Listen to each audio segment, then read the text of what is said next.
Warmest greetings to all my incredible subscribers and new viewers alike. Hello, dear viewers. Get ready to expand your horizons as we delve into China Global Television Network. China Global Television Network CGTN is one of three branches of state-run China Media Group and the international division of China Central Television CCTV. Headquartered in Beijing, CGTN broadcasts news in multiple languages.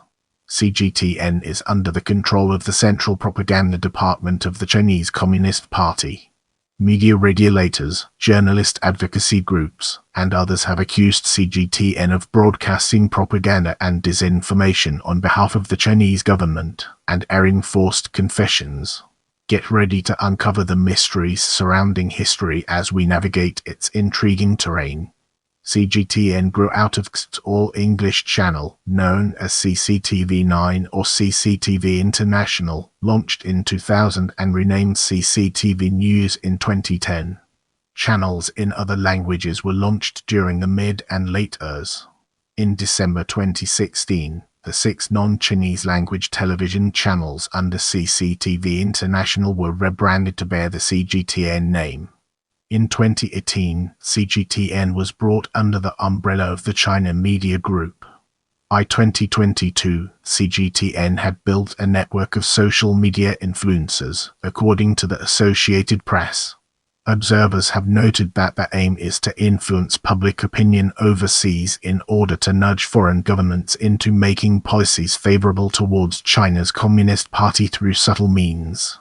Australian researchers Thomas Fearon and Asher M. Rodriguez argued that CGTN has a dichotomous role as a credible media competing for audience attention on the world stage, and a vital government propaganda organ domestically. According to James Palmer at Foreign Policy, the contrasting aims of RT formerly Russia Today and CGTN mirrors Wiener strategies. Moscow wants chaos it can exploit, while Beijing wants a stable world order in its terms. While RT doesn't mind whether it goes to the far left or the far right, Chinese state media is permitted to act from a very narrow, officially approved scope, and the risk of the political extremes is too much, according to journalist Hilton Yip. On the contrary to Agne's investments in studios and numerous overseas bureaus, the actual content is a mix of brutally tedious propaganda and bland documentaries. The audience is always the bosses in Beijing, not the average viewer overseas. Yip also noted the growing disillusionment of journalists in China who are allowed to do little more than parrot the official line, citing a viral video of a journalist rolling her eyes at another reporter's softball question during a ministerial press conference, which seemed to speak for many in the country who are tired of the charade that local media has become. Despite a decade of overseas expansion, the redoubling of efforts by CGTN, and to an extension other state media, to push the party's theories and principles abroad is at odds with boosting China's overseas image.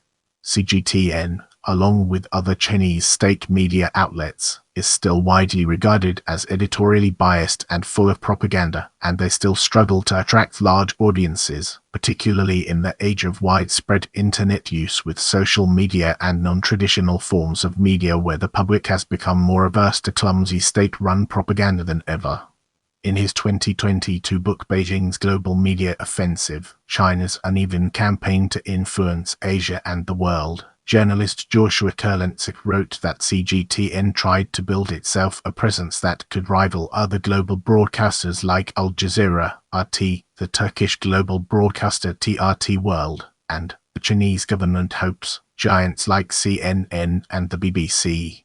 In December 2022, he said that the government wanted CGTN to be regarded as a credible source of information, like Al Jazeera, but described the idea as something of a fantasy. He added, Qatar is a small state, and it has significant foreign policy on a few certain issues. But outside of those issues, Qatar has basically left its Al Jazeera reporters alone. China was never going to be able to do that because virtually any issue could have an impact on China. Moving ahead, let's uncover the hidden gems within online channels and discover their significance.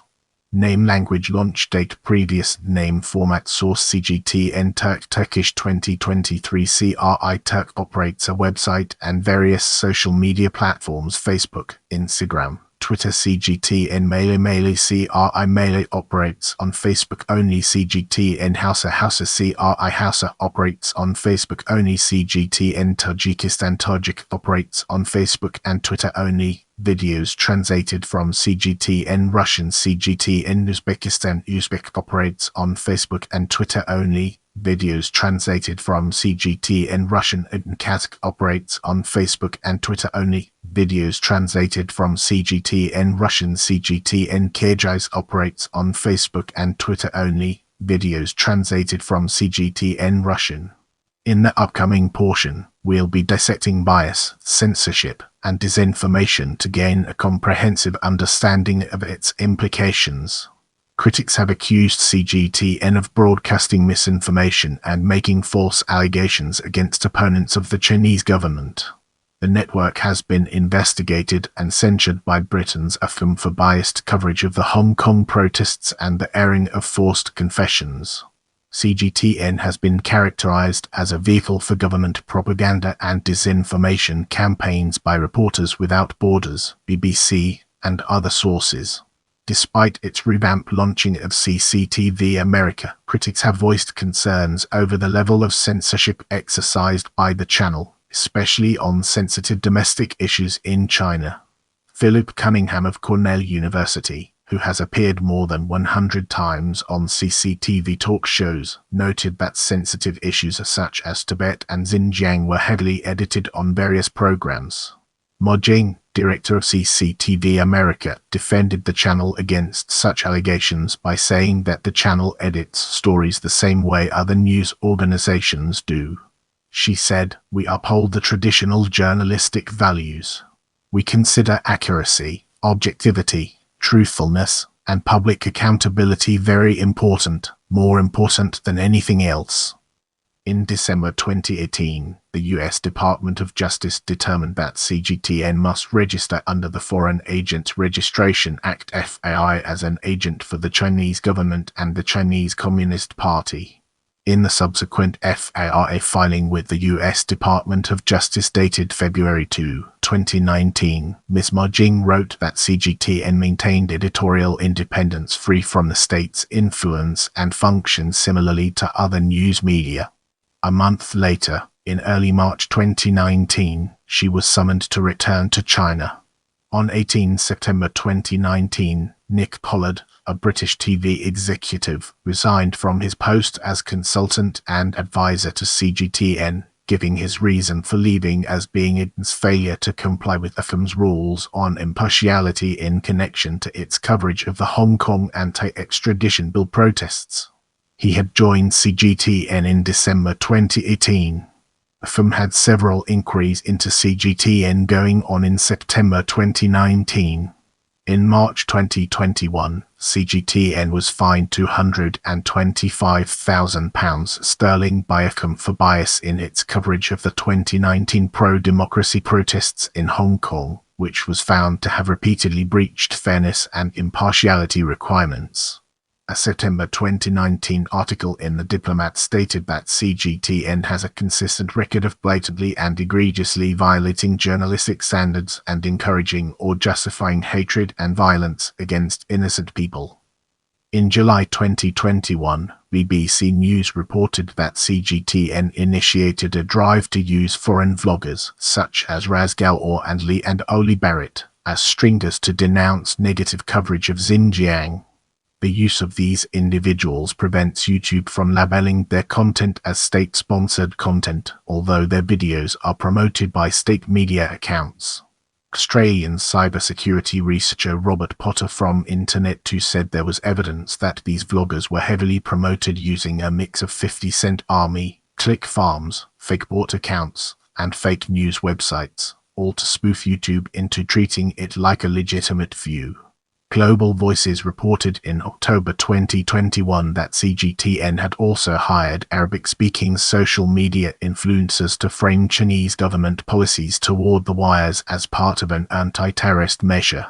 In February 2021, a Press Gazette investigation found that CGTN purchased ads on Facebook that denied any mistreatment of Uyghurs and promoted Xinjiang internment camps as vocational training centers.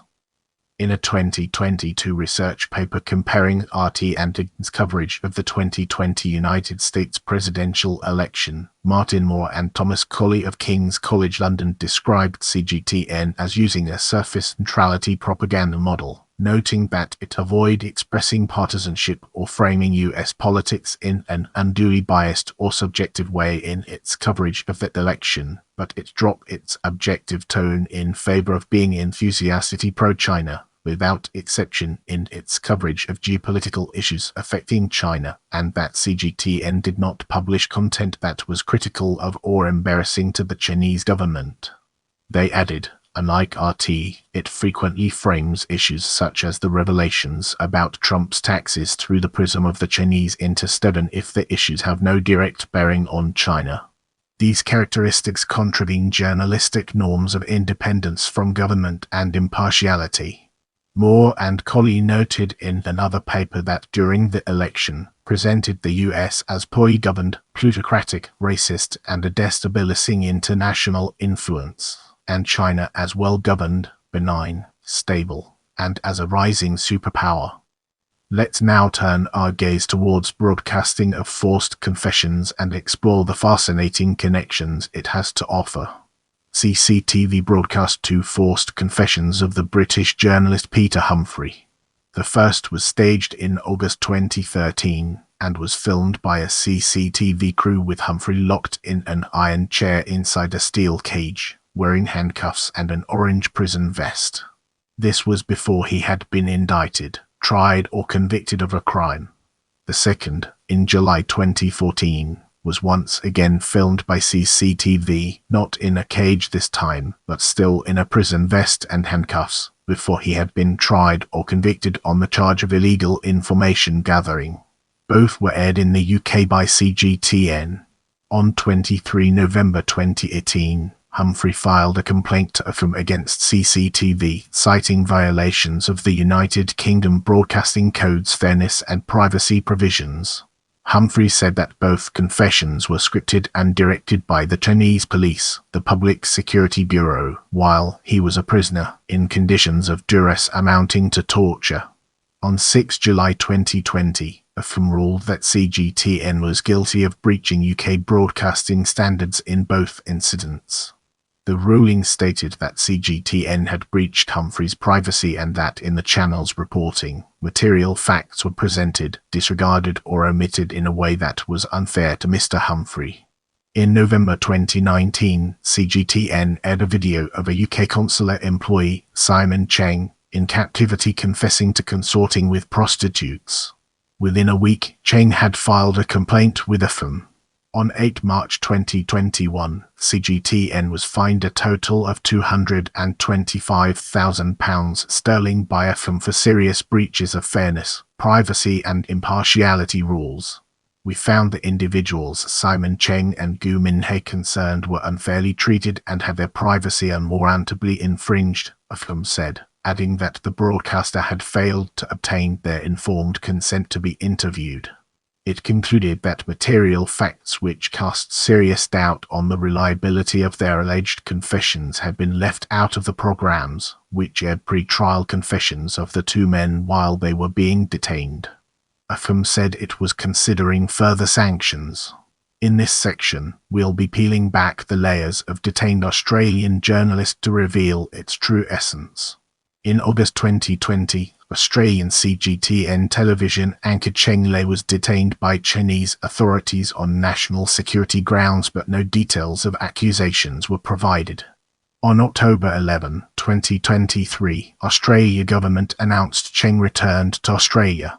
China's Ministry of State Security said that Cheng provided state secrets she gathered from her work to a foreign organization through her mobile phone. With our curiosity piqued, let's embark on a dedicated exploration of COVID-19 misinformation and its fascinating intricacies. In April 2020, The non-governmental organization Reporters Without Borders criticized CGTN for engaging in disinformation regarding COVID-19. The United States Department of State described its output on COVID-19 as part of a wider government-led disinformation campaign. In April 2021, the European External Action Service published a report that cited Chinese state media outlets, including CGTN, as spreading disinformation to present Western vaccines as unsafe. Now, let's dig deeper into French journalist controversy and unveil the hidden treasures it holds within. In March 2021, an investigation by Le Monde claimed that a supposed French journalist for CGTN named Laurent Beamond was a fabricated identity. Le Figaro disputed this, saying Beamond was a real French journalist from Sarthe, but had been publishing for CGTN under a pseudonym. Le Figaro said they had interviewed Beamond, under the condition that her true identity be kept secret. In this section, we'll be exploring Israel coverage. In May 2021, Israel's embassy in Beijing accused CGTN of blatant anti-Semitism when it broadcast an anti-Semitic trope during the 2021 Israel-Palestine crisis. A week after the 2023 Hamas-led attack on Israel, CGTN journalist Stephanie Fried visited Sderot and reported that during a shootout at the local police station, Hamas fighters and their police captives were apparently killed when Israeli forces opened fire on the station with a tank. Eden's report was cited by Republica, Tribunewscom, and Dual Morgan to support the controversial claim that Israeli forces killed their own soldiers and civilians during the attack. Brace yourself for an in-depth analysis as we navigate through Peng Shui's disappearance and its far-reaching implications. In December 2021, Chinese professional tennis player Peng Shui disappeared after publicizing sexual assault allegations against former Chinese Vice Premier Zhang Gaoli. Eden's official account on Twitter subsequently posted an email professed to be from her claiming she was okay, but attracted questions over its authenticity as a cursor was visible in the screenshot of the third line. The Women's Tennis Association did not believe the email was genuine. Get ready for an enlightening exploration as we dig into Russian invasion of Ukraine and understand its role in the broader context. In March 2022, CGTN paid for digital ads on Facebook targeting global users with briefings and newscasts featuring pro-Kremlin talking points about the Russian invasion of Ukraine after Meta platforms banned Russian state media advertisement buys. CGTN has promoted unsubstantiated Russian claims of biological weapons labs in Ukraine. With that being said, let's now move on to U.S. designation as foreign mission. In 2018, the United States Department of Justice directed CGTN America, the U.S. division of CGTN, to register as a foreign agent under the Foreign Agents Registration Act (FARA). CGTN America said in its FARA filings on 1 February 2019 that it disagreed with the Justice Department's decision, but registered nonetheless. In 2020, the United States Department of State designated CGTN and its parent company, CCTV, as foreign missions. Turning our focus to revocation of UK broadcasting license, let's explore its key elements. On 4 February 2021, Star China Media, the UK broadcast license holder for CGTN, had its broadcast license revoked by UK broadcasting regulator AFM. AFM found that Star had no editorial oversight over the channel it was broadcasting, and was instead acting as a third-party distributor for its feed. AFM also denied an application to transfer the broadcast license to the China Global Television Network Corporation CGTNC on the grounds that CGTNC was controlled by a body which is ultimately controlled by the Chinese Communist Party. UK law prohibits license holders from being controlled by political bodies. In a statement, AFM said, "We have given CGTN significant time to come into compliance with the statutory rules. Those efforts have now been exhausted. Following careful consideration, taking account of all the facts and the broadcasters' and audience's rights to freedom of expression, we have decided it is appropriate to revoke the license for CGTN to broadcast in the UK.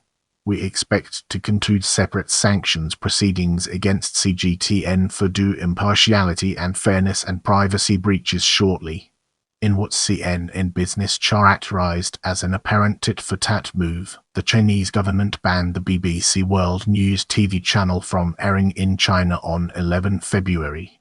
Given that BBC World News could only be received in so-called foreign compounds such as internationally owned hotels in mainland China in the first place, it was unclear what impact, if any, this ban would have. Following the license revocation, CGTN no longer had permission to broadcast in Germany due to its German license being approved by AFCOM, but it resumed broadcasting via Vodafone Germany in March 2021. CGTN later sought and received agreement from French regulatory authorities to broadcast in France, which would allow them to broadcast in member states of the Council of Europe, including the United Kingdom. In August 2021, AFCOM levied additional fines on its UK license holder, Star China Media, for breaches of rules around fairness and privacy. The channel announced later in the month that the channel has returned to the UK by launching on Freeview. AFCOM later claimed the channel uses the Vision TV network, an internet-based datacasting service. In the upcoming section, we'll be dissecting suspension from SBS and exploring its implications in greater detail.